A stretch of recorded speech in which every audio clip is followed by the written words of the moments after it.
Hello friends, welcome to மக்கள் சேவை channel. இன்றைக்கி நம்ம ஒரு சூப்பரான இன்ஃபர்மேஷன் பற்றி தான் பார்க்க போகிறோம்.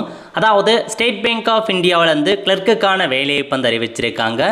இந்த வேலைக்கு எப்படி ஆன்லைன் மூலமாக ஸ்டெப் பை ஸ்டெப்பாக அப்ளை பண்ணுறது தான் இந்த வீடியோ வந்து பார்க்க போகிறோம். இந்த வீடியோ ஸ்கிப் பண்ணாமல் ஃபுல்லாக பாருங்கள். அது மட்டுமல்ல, இந்த வீடியோ நிறைய பேருக்கு ஷேர் பண்ணுங்கள். வீடியோக்குள்ளே போகிறதுக்கு முன்னாடி வேலைவாய்ப்புக்குன்னு தனியாக நம்ம ஒரு சேனலை வந்து க்ரியேட் பண்ணியிருக்கோம். இந்த சேனலில் மாவட்ட வாரியாக வர எல்லா கவர்மெண்ட் ஜாப்ஸுமே ரெகுலராக அப்டேட் வந்து பண்ணிகிட்ருக்கோம். இதுக்கான லிங்க்கை நான் டிஸ்கிரிப்ஷன் வந்து கொடுத்துட்றேன். விருப்பம் இருக்கவங்க இந்த சேனலை நீங்கள் சப்ஸ்கிரைப் வந்து பண்ணி வச்சுக்கோங்க. ஓகே, ஸோ உங்களுக்கு வந்து பார்த்தீங்க அப்படின்னா ரீசெண்டாக ஸ்டேட் பேங்க் ஆஃப் இந்தியாவிலேருந்து கிளர்க்குக்கான ஒரு வேலையை வந்து அறிவிச்சிருக்காங்க. அதாவது junior associative customer support and சேல்ஸ்க்கான வேலையை வந்து கொடுத்துருந்தாங்க. இந்த வேலைக்கு அப்ளை பண்ணுறதுக்கான கடைசி தேதி 31/8/2026. அதுக்குள்ளே ஆன்லைன் மூலமாக அப்ளை பண்ண பாருங்கள். ஸோ இந்த நோட்டிஃபிகேஷன் பற்றி ஃபுல் இன்ஃபர்மேஷன் நம்ம சேனலில் வீடியோ வந்து போட்டிருக்கோம். மொத்தமாக 9200க்கும் மேற்பட்ட வேக்கன்சி கொடுத்துருக்காங்க. சென்னைக்கு மட்டுமே 1410 வேக்கன்சி அறிவிச்சிருக்காங்க. தமிழ் கண்டிப்பாக வந்து உங்களுக்கு எழுத படிக்க தெரிஞ்சிருக்கணும் அப்படின்றத மென்ஷன் பண்ணிட்டாங்க.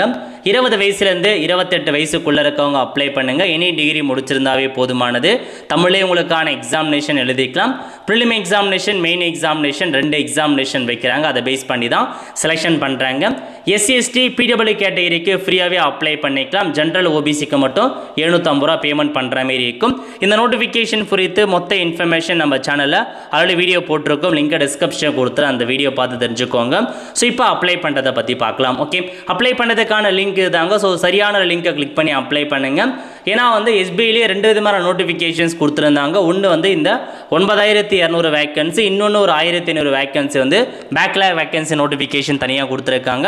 ஸோ லிங்கை கரெக்டாக கொடுத்து செக் பண்ணுங்கள். லிங்கை டிஸ்கிரிப்ஷன் கொடுத்துட்றேன். ஓகே, இப்போ இதில் வந்து பாருங்கள் அப்படின்னா click here for new registration இருக்குது பாருங்கள். இந்த ஆப்ஷன் நீங்கள் கிளிக் பண்ணி டேரெக்டாக அப்ளை பண்ண ஸ்டார்ட் பண்ணிக்கலாங்க. முதல்ல பேசிக் இன்ஃபர்மேஷன் கேட்டிருக்காங்க பாருங்கள். இதில் போயிட்டு நேம் கேட்டிருக்காங்க. உங்கள் ஃபஸ்ட் நேம் என்ன அப்படின்னு கொடுத்துட்டு கன்ஃபார்ம் ஃபஸ்ட் நேமில் திரும்ப உங்கள் நேம் வந்து கொடுக்குற மாதிரி இருக்கும். நெக்ஸ்ட்டு மிடில் நேம் இருக்குது, மிடில் நேம் கொடுங்க. லாஸ்ட் நேம் இருக்குது அப்படின்னா லாஸ்ட் நேம் நீங்கள் வந்து கொடுத்துக்கலாங்க. அதுக்கப்புறம் என்ன கேட்டிருக்காங்க அப்படின்னா மொபைல் நம்பர் கேட்டிருக்காங்க. இதில் போயிட்டு உங்களுக்கான மொபைல் நம்பர் என்ன அப்படின்னு கொடுத்துட்டு கன்ஃபார்ம் மொபைல் நம்பரில் போயிட்டு திரும்ப உங்களுக்கான மொபைல் நம்பரை நீங்கள் வந்து மென்ஷன் பண்ணுற மாதிரி இருக்கும். ஆல்டர்னேட்டிவ் மொபைல் நம்பர் இருந்தால் கொடுங்க, இல்லை வந்து ஸ்கிப் பண்ணிக்கோங்க. நெக்ஸ்ட்டு மெயில் அட்ரஸ் கேட்டிருக்காங்க. இதில் போயிட்டு உங்களுக்கான மெயில் ஐடியை மட்டும் கொடுத்துட்டு @gmail அப்படின்னா பக்கத்தில் Gmail அப்படின்னு கொடுத்துக்கோங்க. கன்ஃபார்ம் இமெயிலில் போயிட்டு உங்கள் ஃபுல் மெயில் அட்ரஸை நீங்கள் வந்து கொடுத்தாகணுங்க. அதனால் தெளிவாக எல்லா இன்ஃபர்மேஷன்ஸுமே வந்து கொடுக்க பாருங்கள். நெக்ஸ்ட் என்ன கேட்டிருக்காங்க அப்படின்னா கேப்சா கோடு கேட்டிருக்காங்க. இதில் போயிட்டு உங்களுக்கான கேப்சா கோடு என்னவோ அதை நீங்கள் வந்து கரெக்டாக கொடுத்துட்டு சேவ் நெக்ஸ்ட்டு கிளிக் பண்ணிங்க அப்படின்னா போதும். சேவ் பண்ணுவான்னு கேட்கும். ஓகே கொடுத்தீங்க அப்படின்னா போதுமானது. உங்களுக்கு மொபைல் நம்பருக்கு ஓடிபி வந்து சென்ட் ஆகுங்க. ஸோ சென்ட் ஓடிபி அப்படின்ற ஆப்ஷன் நீங்கள் கிளிக் பண்ணிங்க அப்படின்னா போதுமானது. அதுக்கு முன்னாடி கேப்சா கோடை நீங்கள் என்டர் பண்ணுற மாதிரி இருக்கும். கேப்சா கோடை என்டர் பண்ணிட்டு சென்ட் ஓடிபி கிளிக் பண்ணிங்க அப்படின்னா மொபைல் நம்பர், மெயில் ஐடி ரெண்டுத்துக்குமே வந்து ஓடிபி வந்து சென்ட் ஆயிருங்க. அதனால் உங்களுக்கு வந்திருக்க ஓடிபி நீங்கள் அப்படியே பார்த்து வந்து டைப் பண்ணுற மாதிரி இருக்கும். ஸோ மொபைலுக்கும் அனுப்பிட்டுருப்பாங்க, மெயிலுக்கும் அனுப்பிட்டுருப்பாங்க. ஸோ 2 ஓடிபியுமே தான் நீங்கள் கரெக்டாக வந்து மென்ஷன் பண்ணுற மாதிரி இருக்கும். ஸோ 2 ஓடிபியுமே நீங்கள் வந்து என்ட்ரு பண்ணிக்கோங்க. மொபைல் அண்ட் மெயில் ஐடிக்கு என்ட்ரு பண்ணிட்டு கேப்சா கோடு கொடுத்துருக்காங்க பாருங்கள். கேப்சா கோடை வந்து என்ட்ரு பண்ணிவிட்டு கீழே இருக்க பாருங்கள் நெக்ஸ்ட்னு இந்த ஆப்ஷன் நீங்கள் வந்து கிளிக் பண்ணிக்கோங்க. நெக்ஸ்ட் வந்து பார்த்தீங்க அப்படின்னா ஃபோட்டோ மற்றும் சிக்னேச்சர் வந்து அப்லோட் பண்ணுற மாரி இருக்கும்.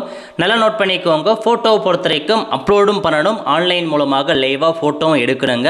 2 ஆப்ஷன்ஸ் கொடுத்துருக்காங்க. ஃபோட்டோ கைடன்ஸ் வேணும் அப்படின்னா கிளிக் பண்ணிங்க அப்படின்னா ஃபோட்டோக்கான எக்ஸாம்பிள், ஃபோட்டோ எப்படி இருக்கணும் அப்படின்ற மாரி கொடுத்துருக்காங்க. ஸோ அதுக்கேற்ற மாரி வேலிட் எக்ஸாம்பிள் இப்படி தான் இருக்கணும். ஸோ பிளைன் ஒயிட்டாக இருக்கணும், லைட் கிரே பேக்ரவுண்ட், ஃபேஸ் கிளியராக தெரியணும், ஷார்ப் அண்ட் ஃபோக்கஸாக இருக்கணும். அதுக்கேற்ற மாதிரி நீங்கள் வந்து கரெக்டாக வந்து கொடுக்க பாருங்கள். ஸோ நெக்ஸ்ட் என்ன கேட்டிருக்காங்க அப்படின்னா ஸ்கேனடு ஃபோட்டோகிராஃப் ஆஃப் த கேண்டிடேட். இதில் போயிட்டு உங்கள் ஃபோட்டோவை அப்லோட் பண்ணுங்கள். சூஸ் ஃபைல் அப்படின்ற ஆப்ஷன் நீங்கள் கிளிக் பண்ணி ஃபோட்டோவை அப்லோட் பண்ணிக்கோங்க. அதுக்கப்புறம் என்ன கேட்டிருக்காங்க அப்படின்னா கேப்சர் ஃபோட்டோ, லைவாக உங்களுக்கான ஃபோட்டோவை நீங்கள் கேப்சர் பண்ணணும். ஸோ நீங்கள் மொபைலில் யூஸ் பண்ணுறீங்க அப்படின்னாலும் நீங்கள் இந்த QR கோடை ஸ்கேன் பண்ணி மொபைல் மூலமாக நீங்கள் பண்ணிக்கலாம். இல்லை அப்படின்னா கேப்சர் ஃபோட்டோ கொடுத்து லைவாக மொபைலில் வந்து உங்கள் ஃபோட்டோ கேப்சர் பண்ணுங்கள். அதாவது அப்லோடும் பண்ணணும், லைவாக கேப்சரும் பண்ணணும். ஸோ இந்த 2 டேர்ம்ஸ் அண்ட் கண்டிஷன்ஸ் கொடுத்துருக்காங்க. 2த்தையுமே நீங்கள் டிக் பண்ணிவிட்டு கீழே கொடுத்துருக்காங்க பாருங்கள் சிக்னேச்சர். இதில் போயிட்டு உங்களுக்கான சிக்னேச்சரையும் நீங்கள் அப்லோட் பண்ணி பண்ணிக்கோங்க. சூஸ் ஃபைல் அப்படின்ற ஆப்ஷன் நீங்கள் கிளிக் பண்ணி உங்களுக்கான சிக்னேச்சரையும் கரெக்டாக அப்லோட் பண்ணிவிட்டு இந்த டேர்ம்ஸ் அண்ட் கண்டிஷன்ஸ் கொடுத்துருக்காங்க அதை கிளிக் பண்ணிவிட்டு நெக்ஸ்ட் அப்படின்ற ஆப்ஷன் நீங்கள் வந்து கிளிக் பண்ணிக்கோங்க. நெக்ஸ்ட்டு வந்து பார்த்தீங்க அப்படின்னா மற்ற டீட்டெயில்ஸை வந்து ஃபில் பண்ணுற மாரி இருக்கும். முதல்ல சர்க்குலர் கேட்டிருக்காங்க, நீங்கள் எந்த சர்க்குலர் எந்த சர்க்கிள் அப்ளை பண்ண போகிறீங்க. ஸோ தமிழ்நாட்டுக்கு சென்னையை நம்ம கிளிக் பண்ணிக்கலாம். 1410 வேக்கன்சி கொடுத்துருக்காங்க. ஸ்டேட் வந்து தமிழ்நாடு கொடுத்துக்கலாங்க. நெக்ஸ்ட்டு எக்ஸாம் ப்ரிஃபரன்ஸ் பற்றி கேட்டிருக்காங்க. அதுக்கு முன்னாடி லாங்குவேஜ், எந்த லாங்குவேஜ் எக்ஸாம் எழுத போகிறீங்க அப்படின்னா லோக்கல் லாங்குவேஜ் தமிழ் தெரிஞ்சிருக்கணும். ஸோ தமிழ் கொடுத்துக்கோங்க. ஸோ கொடுத்ததுக்கப்புறம் என்ன கேட்டிருக்காங்க அப்படின்னா நீங்கள் வந்து 10th 12th தமிழ் ஒரு பாடமாக படிச்சிருக்கீங்க அப்படின்னா எஸ் அப்படின்ற ஆப்ஷனை நீங்கள் வந்து கிளிக் பண்ணுங்கள். கிளிக் பண்ணி முடிச்சதுக்கப்புறம் என்ன கேட்டிருக்காங்க அப்படின்னா கேட்டகரி, கம்யூனிட்டி கேட்டகரி. நீங்கள் வந்து ஓபிசினா, அதாவது பிசி எம்பிசியில் இருக்கவங்க ஓபிசிக்கு கீழே வருவீங்க. ஸோ உங்களுக்கு சப்காஸ்ட் என்ன அப்படின்னு கொடுத்துக்கலாம். எஸ்சி அப்படின்னா எஸ்சி கொடுத்துக்கோங்க. எஸ்சி கொடுத்து என்ன கம்யூனிட்டி, எஸ்டி அப்படின்னா எஸ்டி கொடுத்து என்ன கம்யூனிட்டி அப்படின்னு ஃபில் பண்ண போகிறீங்க. ஸோ நல்லா நோட் பண்ணிக்கோங்க. பிசி எம்பிசிலாம் ஓபிசிக்கு கீழே வருவீங்க, அதையும் நீங்கள் கரெக்டாக வந்து மென்ஷன் பண்ணுங்கள். ஓகே, அதுக்கப்புறம் என்ன கேட்டிருக்காங்க அப்படின்னா ஒரு சில இன்ஃபர்மேஷன், அதாவது இதில் வந்து கொடுத்துருக்காங்க பாருங்கள். Are you trained apprentice of SBI, நீங்கள் இதுக்கு முன்னாடி அப்ரெண்டிஸ்ஷிப் எஸ்பிஐயில் முடிச்சிருக்கீங்க அப்படின்னா எஸ் கொடுத்து அதுக்கான இன்ஃபர்மேஷன் எப்போ முடிச்சிங்க, எந்த இயர், அதெல்லாம் கேட்டிருப்பாங்க. இல்லை அப்ரெண்டிஸ்ஷிப்லாம் நான் எஸ்பிஐயில் முடிக்கல அப்படின்றவங்க நோ வந்து செட் பண்ணுங்கள். ஓகே, செட் பண்ணதுக்கப்புறம் நீங்கள் டிஃப்ரெண்ட் ஏபிள் பர்சன் அப்படின்னா எஸ் கொடுத்து என்னமான டிஃப்ரெண்ட் ஏபிள் கேட்டகரி அதுக்கான டீட்டெயில்ஸை ஃபில் பண்ணுங்கள். இல்லைன்றவங்க நோ அப்படின்ற ஆப்ஷன் நம்ம செட் பண்ணலாம். செட் பண்ணதுக்கப்புறம் என்ன கேட்டிருக்காங்க அப்படின்னா உங்களால் எக்ஸாம் எழுதுறதுக்கு டிஃபிகல்ட்டாக இருக்குது அப்படின்றவங்க எஸ்ஆர் நோ அந்த மாதிரி ஆப்ஷன் நீங்கள் செலக்ட் பண்ணிட்டு ஸ்கிரைப் வேணுன்றவங்க நீங்கள் ஸ்கிரைப் வச்சுக்கலாங்க. அதுக்கான எல்லா இன்ஃபர்மேஷன்ஸுமே இதில் வந்து கொடுத்துருக்காங்க. அதுக்கப்புறம் என்ன கேட்டிருக்காங்க அப்படின்னா so are you different able person, நீங்கள் ஒரு டிஃப்ரெண்ட் ஏபிள் பர்சனாக இருந்து உங்களால் வந்து எக்ஸாம் எழுத முடியல, டிஃபிகல்ட்டாக இருக்குது அப்படின்றவங்க, ஸோ உங்களுக்கு எக்ஸாம் எழுத முடியல அப்படின்றவங்க நீங்கள் நோ கொடுத்து உங்களுக்கு பதிலாக வேற ஒருத்தரை நீங்கள் வந்து எக்ஸாம் எழுத வைக்கலாங்க. பட் நீங்கள் சொல்ல அவங்க எழுதுவாங்க. ஸ்கிரைப் வைக்கிறதுக்கு வேணும்னா எஸ் கொடுங்க, வேணான்றவங்க நோ சைட் பண்ணிக்கோங்க. நெக்ஸ்ட்டு ரிலீஜன் கேட்டிருக்காங்க. நீங்கள் என்ன ரிலீஜன் சார்ந்தவங்க, இந்துவா, முஸ்லீமா, கிறிஸ்டினா அப்படின்ற மாதிரி மதம் சைட் பண்ணிட்டு மைனாரிட்டி கம்யூனிட்டியான்னு கேட்டிருக்காங்க. இந்து தவிர்த்து மீதி இருக்காங்க பாருங்கள், முஸ்லீம், கிறிஸ்டின் எல்லாமே மைனாரிட்டி கம்யூனிட்டி கீழே வருவீங்க. அவங்க எஸ் கொடுத்துக்கோங்க, மற்றவங்க நோ சைட் பண்ணிக்கோங்க.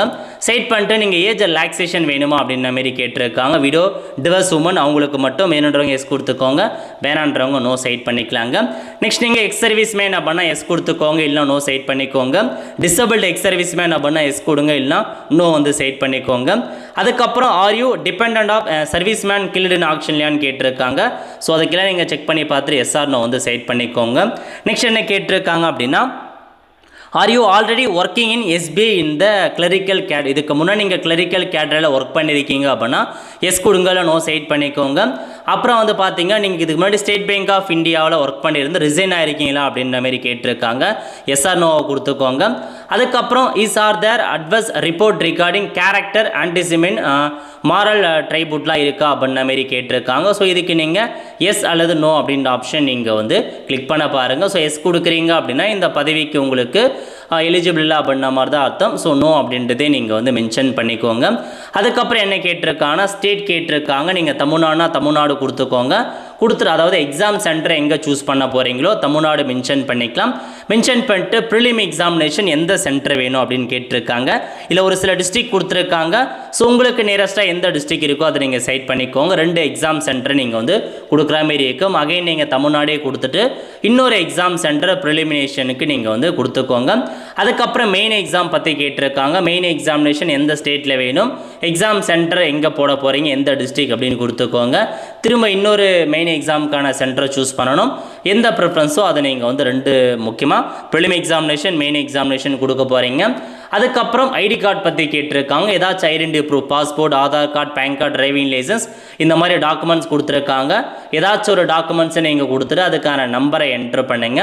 என்ட்ரு பண்ணிட்டு எக்ஸாம் அப்போ அந்த டாக்குமெண்ட்ஸை கொண்டு போக போகிறீங்களா, அதாவது என்ன நெக்ஸ்ட் கேட்டிருக்காங்க அப்படின்னா நீங்கள் வந்து எந்த லாங்குவேஜில் எக்ஸாம் எழுத போகிறீங்க, இங்கிலீஷ் அண்ட் ஹிந்தியா, இங்கிலீஷ் அண்ட் தமிழான்னு கேட்டிருக்காங்க. தமிழ்லேயே கூட உங்களுக்கான எக்ஸாமினேஷன் நீங்கள் எழுதிக்கலாங்க. அதுக்கப்புறம் டேட் ஆஃப் பர்த்தை பற்றி கேட்டிருக்காங்க. ஸோ உங்கள் டேட் ஆஃப் பர்த் என்ன அப்படின்றத நீங்கள் ஃபுல்லாக வந்து மென்ஷன் பண்ண பாருங்கள். டேட் ஆஃப் பர்த் ரொம்ப வந்து இம்பார்ட்டன்ட். ஸோ டேட் ஆஃப் பர்த்தை கொடுத்துக்கோங்க. அதுக்கப்புறம் என்ன கேட்டிருக்காங்க அப்படின்னா உங்களுக்கு ஃபர்தர் இன்ஃபர்மேஷன்ஸ் பற்றி கேட்டிருக்காங்க. அதாவது வந்து பார்த்தீங்க அப்படின்னா ஜெண்டர், நீங்கள் மெயில்னா மெயில் கொடுங்க, ஃபீமேல்னா ஃபீமேல் அப்படின்ற ஆப்ஷன் நீங்கள் வந்து கிளிக் பண்ணிக்கோங்க. நெக்ஸ்ட் உங்களுக்கு ட்வின் பிரதர் சிஸ்டர் இருக்காங்களா அப்படின்னு கேட்டிருக்காங்க. நீங்கள் ட்வின்ஸ் அப்படின்னா எஸ் கொடுங்க, இல்லை நோ செட் பண்ணிக்கோங்க. அப்புறம் மெரிட்டல் ஸ்டேட்டஸ் மேரிடா அன்மேரிடா அப்படின்றத செட் பண்ணிட்டு ஆதார் கார்டு நம்பர் கேட்டிருக்காங்க, கன்சர்ன் வெரிஃபிகேஷனுக்காக கேட்டிருக்காங்க. ஸோ நீங்கள் உங்கள் ஆதார் கார்டு நம்பரை கொடுத்துட்டு கன்சர்ன் பண்ணுறீங்களா அப்படின்ற மாரி கேட்டிருக்காங்க. வேணானா நோ கொடுத்துக்கோங்க. நீங்கள் எஸ் கொடுக்குறீங்க அப்படின்னா கண்டிப்பாக அந்த எக்ஸாம் சென்டரில் வெரிஃபிகேஷனுக்கு ரொம்ப சுலபமாக இருக்கும். ஸோ நீங்கள் கன்சர்ன் எஸ்ஸே வந்து கொடுத்துக்கோங்க. நெக்ஸ்ட்டு ஃபாதர் நேம் கேட்டிருக்காங்க, ஃபாதர் நேம் கொடுத்துட்டு மதர் நேம் கேட்டிருக்காங்க, மதர் நேம் என்ட்ரு பண்ணிக்கோங்க, முடிஞ்சது. அதுக்கப்புறம் அட்ரஸ் கேட்டிருக்காங்க. முதல்ல வந்து உங்களுடைய அட்ரஸ் லைன் 1 என்ன, அதுக்கப்புறம் அட்ரஸ் லைன் 2 கேட்டிருக்காங்க, அட்ரஸ் லைன் 3 இந்த மாதிரி ஃபுல் அட்ரஸை ஃபில் பண்ணுங்கள். நெக்ஸ்ட்டு டிஸ்ட்ரிக் கேட்டிருக்காங்க, டிஸ்ட்ரிக் என்ன, ஸ்டேட்டை பொறுத்த வரைக்கும் தமிழ்நாடு அப்படின்ற ஆப்ஷன் நம்ம வந்து செட் பண்ணலாம். ஓகே, செட் பண்ணி முடிச்சதுக்கப்புறம் நெக்ஸ்ட் என்ன கேட்டிருக்காங்க அப்படின்னா பின்கோடு கேட்டிருக்காங்க. உங்கள் ஊரோட பின்கோடை என்ட்ரு பண்ணிட்டு அந்த டேர்ம்ஸ் அண்ட் கண்டிஷன், அதாவது உங்களுடைய அட்ரஸ் எல்லாமே ஒன்றா இருக்குது அப்படின்னா நீங்கள் சேம் ஆஸ் அட்ரஸ் கொடுத்தீங்க அப்படின்னா அட்ரஸ் காப்பி ஆகிடும். நெக்ஸ்ட் அந்த நீங்கள் பே பண்ணுறதுக்கான ஜிஎஸ்டி இன்வாய்ஸ் எந்த அட்ரஸுக்கு வேணும் அப்படின்னு கேட்டிருக்காங்க, அதை நீங்கள் கொடுத்துட்டு ஸோ கீழே வந்தீங்க அப்படின்னா வேலிடேட் யுவர் டீட்டெயில்ஸ் அப்படின்ற ஆப்ஷன் நீங்கள் கிளிக் பண்ணிட்டு சேவ் அண்ட் நெக்ஸ்ட் அப்படின்ற ஆப்ஷனை நீங்கள் வந்து கிளிக் பண்ணிக்கோங்க. நெக்ஸ்ட் வந்து பார்த்தீங்க அப்படின்னா குவாலிஃபிகேஷன்ஸ் வந்து ஆட் பண்ணுற மாரி இருக்குங்க. ஸோ பேசிக்காக நீங்கள் டிகிரி முடித்தாவே போதுமானது. இதில் போயிட்டு நீங்கள் கிராஜுவேஷன் அப்பீரியடாக பாஸ்டான்னு கேட்டிருக்காங்க, பாஸ்டானவங்க பாஸ்டு கொடுத்துக்கோங்க.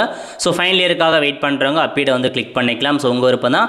ஸோ நீங்கள் ஃபைனல் இயர் வந்து முடிச்சிருக்கீங்க அப்படின்னா ஸோ அதுக்கான சர்டிஃபிகேட்லாம் ப்ரொடியூஸ் பண்ணணும் கடைசி தேதிக்குள்ளே. ஸோ 31/12/2026 உங்களால் பாஸ் பண்ண முடியும் அப்படின்னா நீங்கள் அப்பீரிங் ஆப்ஷனை கிளிக் பண்ணி அப்ளை பண்ணிக்கோங்க. ஸோ இல்லை அப்படின்னா நீங்கள் பாஸ்டானவங்க பாஸ்டு கொடுத்துக்கோங்க. ஓகே, என்ன மாதிரி டிகிரி படிச்சிங்க, ஆர்ட்ஸா சயின்ஸா காமர்ஸா அந்த மாதிரி கேட்டிருக்காங்க. என்ன டிகிரியோ அதை செட் பண்ணிட்டு காலேஜ் நேம் கேட்டிருக்காங்க, காலேஜ் நேம் வந்து கொடுத்துக்கோங்க. அதுக்கப்புறம் டேட்டு மற்றும் இயர் ஆஃப் பாசிங், ஸோ நீங்கள் எந்த இயரில் பாஸ் பண்ணீங்க அப்படின்ன மாரி கேட்டிருக்காங்க, அதையும் கொடுத்துட்டு காலேஜில் எவ்வளோ பர்சன்டேஜ் மார்க் எடுத்தீங்க, எந்த கிளாஸ், ஃபஸ்ட் கிளாஸா செகண்ட் கிளாஸா அப்படின்ன மாரி நீங்கள் வந்து செலெக்ஷன் பண்ணுற மாரி இருக்கும். ஓகே, ஸோ இதுக்கப்புறம் எக்ஸ்ட்ராவாக நீங்கள் பிஜி முடிச்சவங்க ப்ரொஃபஷனல் டிகிரிலாம் முடிச்சிருக்கீங்க அப்படின்னா அதுக்கான ஆப்ஷன் நீங்கள் கொடுத்துக்கோங்க. நெக்ஸ்ட்டு ஒர்க் எக்ஸ்பீரியன்ஸ் இருக்கா அப்படின்னு கேட்டிருக்காங்க. இருக்கா அப்படின்னா ஸோ எம்ப்ளாயர் நேம் என்ன, எந்த பதவியில் இருந்தீங்க, எத்தனை வருஷம் ஒர்க் பண்ணீங்க, இதுக்காக லீவ் ஆனீங்க, அதெல்லாம் நீங்கள் வந்து ஃபில் பண்ணிக்கோங்க. ஸோ இல்லை அப்படின்னா நீங்கள் இல்லை அப்படின்றத கொடுத்துக்கலாங்க. நெக்ஸ்ட் என்ன கேட்டிருக்காங்க அப்படின்னா உங்களுக்கு ப்ரீ எக்ஸாம் ட்ரைனிங் வேணுமான்னு கேட்டிருக்காங்க. முன்கூட்டியே உங்களுக்கு எக்ஸாம் ட்ரைனிங் கொடுக்குறாங்க. அதுக்கு SC/ST அவங்களுக்கு மட்டும் எக்ஸாம் ட்ரைனிங் இருக்குது, அவங்க மட்டும் எஸ் கொடுத்துக்கலாம். எஸ் கொடுத்து எந்த ஸ்டேட்டில் எங்கே ட்ரைனிங் வேணுமோ நீங்கள் முன்கூட்டியே போயிட்டு எக்ஸாமுக்கு ட்ரைனிங் அட்டன் பண்ணிக்கலாம். மற்றவங்களுக்கு கிடையாதுங்க, SC/ST OBCக்கு மட்டும் ப்ரொவைட் பண்ணுறாங்க. ஓகே, நெக்ஸ்ட் உங்களுக்கு எந்த மாதிரி லாங்குவேஜ் தெரியும் அப்படின்னு கேட்டிருக்காங்க. முதல்ல தமிழ் இருக்குது, ரீட் பண்ண தெரியும், ரைட் பண்ண தெரியும், ஸ்பீக் பண்ண தெரியும் அப்படின்னு டிக் பண்ணிக்கோங்க. வேறு ஏதாச்சும் லாங்குவேஜ் உங்களுக்கு தெரியும் அப்படின்னா அந்த லாங்குவேஜை டைப் பண்ணிவிட்டு ரீட் பண்ண தெரியும், ரைட் பண்ண தெரியுமா, ஸ்பீக் பண்ண தெரியுமா அப்படின்னு டிக் பண்ணிக்கோங்க. இந்த மாதிரி உங்களுக்கு என்ன லாங்குவேஜ் அப்புறம் ஹிந்தி தெரியுது, தெலுங்கு தெரியுது, எதுவும் இருந்தாலும் நீங்கள் கொடுத்துக்கோங்க. கொடுத்துட்டு வேலிடேட் யுவர் டீட்டெயில்ஸ் கொடுத்துட்டு சேவ் அண்ட் நெக்ஸ்ட் கிளிக் பண்ணுறீங்க அப்படின்னா அடுத்த கட்டமாக வந்து பார்த்தீங்க அப்படின்னா உங்களுக்கு அடுத்த இன்ஃபர்மேஷன்ஸ் ஓப்பன் ஆகும். இந்த மாதிரி ப்ரிவ்யூ பேஜ் வந்து ஓப்பன் ஆகிடுச்சிங்க. நீங்கள் கொடுத்த எல்லா இன்ஃபர்மேஷன்ஸுமே கரெக்டாக செக் பண்ணி பார்த்துக்கோங்க. ஐ அக்ரி கொடுத்துட்டு இந்த டேர்ம்ஸ் அண்ட் கண்டிஷனை மென்ஷன் பண்ணிட்டு கம்ப்ளீட் ரெஜிஸ்ட்ரேஷன் கிளிக் பண்ணிங்க அப்படின்னா கம்ப்ளீட் பண்ணவான்னு கேட்கும். ஓகே கொடுத்தீங்க அப்படின்னா போதுமானது.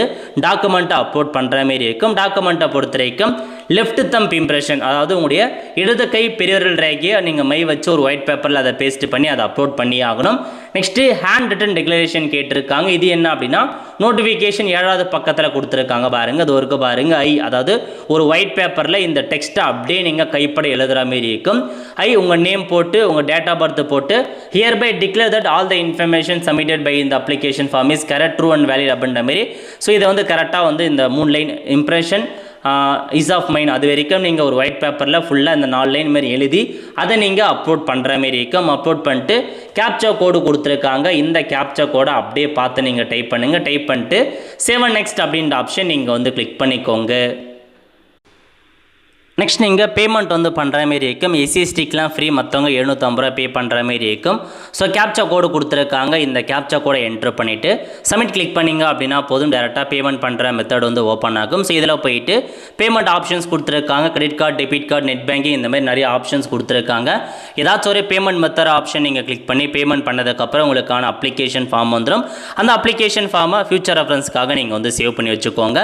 இதுக்கப்புறம் ப்ரிலிம் எக்ஸாமினேஷன், மெயின் எக்ஸாமினேஷன் எல்லாமே நடக்குங்க. பண்ணுங்கள். ஸோ வெப்சைட் அடிக்கடி செக் பண்ணி பார்த்துட்டே இருங்க. அட்மிட் கார்டெலாம் ரிலீஸ் பண்ணுவாங்க. அப்போ நீங்கள் போயிட்டு எக்ஸாம் அட்டன் பண்ணுற மாரி இருக்கும். இந்த மாதிரி தான் அப்ளை பண்ணுற மாரி இருக்கும். நிறைய பேருக்கு தெரியப்படுத்துங்க. அடுத்த ஒரு நல்ல சந்திப்போம். நன்றி, வணக்கம்.